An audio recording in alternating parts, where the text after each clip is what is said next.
A Day of Hunger by David DeFee. He was faint with hunger.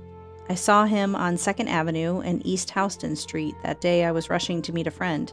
The man was sitting right in the street looking at the strangers. All of us hunger for a reason, he spoke. He called me. It's been a long time since I've eaten some food, but I have my word, man shall not live on bread alone, but on every word that comes from the mouth of, well, you know. I've heard his voice from far beyond. I walked closer to him. I gave $1 and turned around, and then he said, "Thank you." But he said strangely, as if he was singing. I felt some softness in his voice. The misuse of language, he spoke, induces a great evil in us. What? I moved closer, knowing that he wasn't talking about grammar. It was something else. Maybe I'll die soon, he spoke. Maybe not. But to misuse language is to use it the way the fools do, without taking responsibility for what the words mean. I tried to see that man again after meeting with my friend, but he vanished, as if he never was there. Who was he? What a day it was. It was a day of hunger, swallowed by the bizarre meaning of life, if life can be described by words. If life can be described by words, then there must be some hope for nourishment either.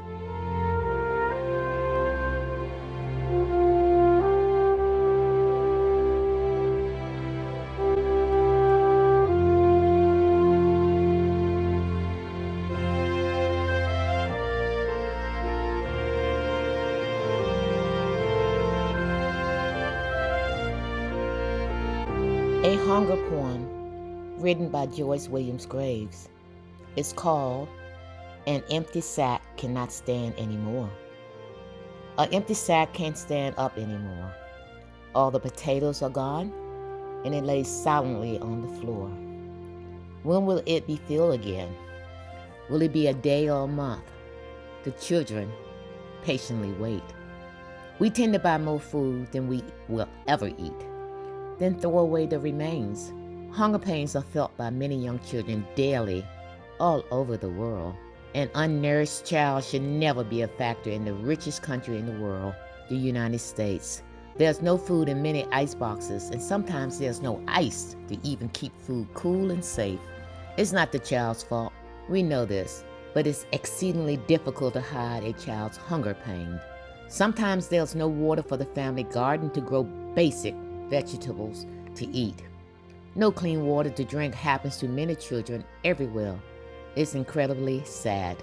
The silent tears trickle down their faces as they try to fall asleep at night.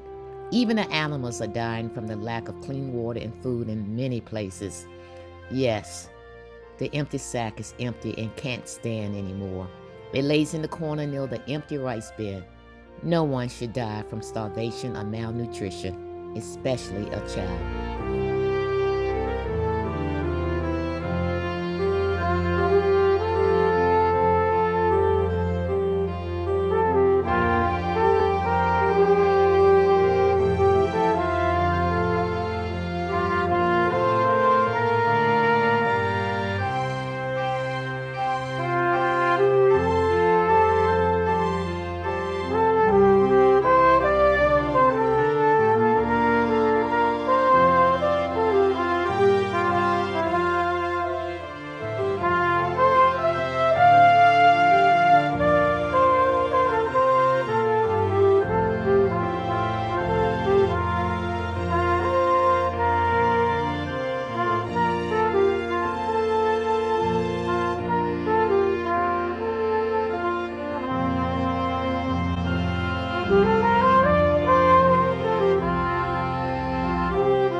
Nutrients matter, our health is expensive.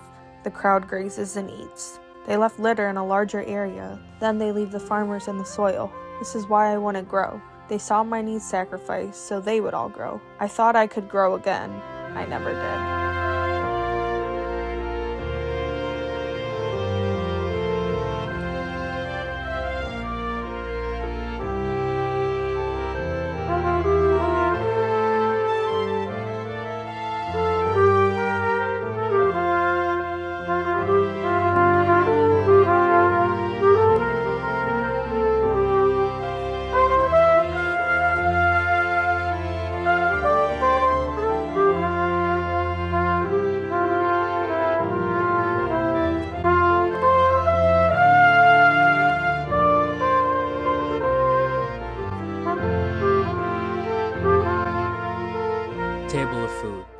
Father puts food on the table. Mother stocks the house with anything affordable.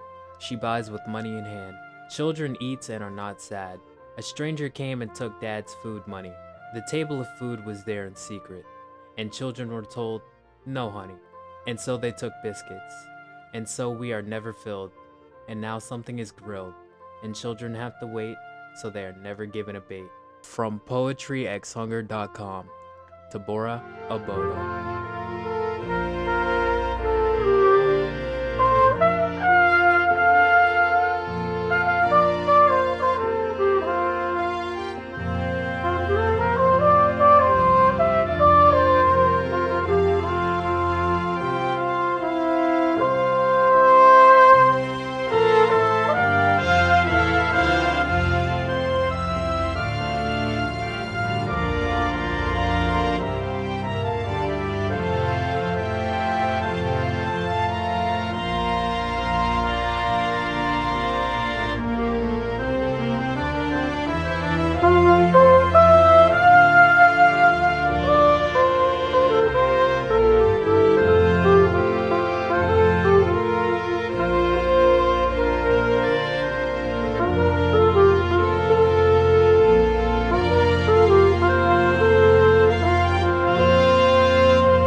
Rumbling voices echo the hello, for all voices beckon beyond the great unknown. We starve for connection to humanity. Scarcity of food be the change. That word, life. Personify your passion, open your action, reach for change, demand intentional traction. Tomorrow we develop food. Scientists better our bowls, engage our hands, together for the design embraced across a planet.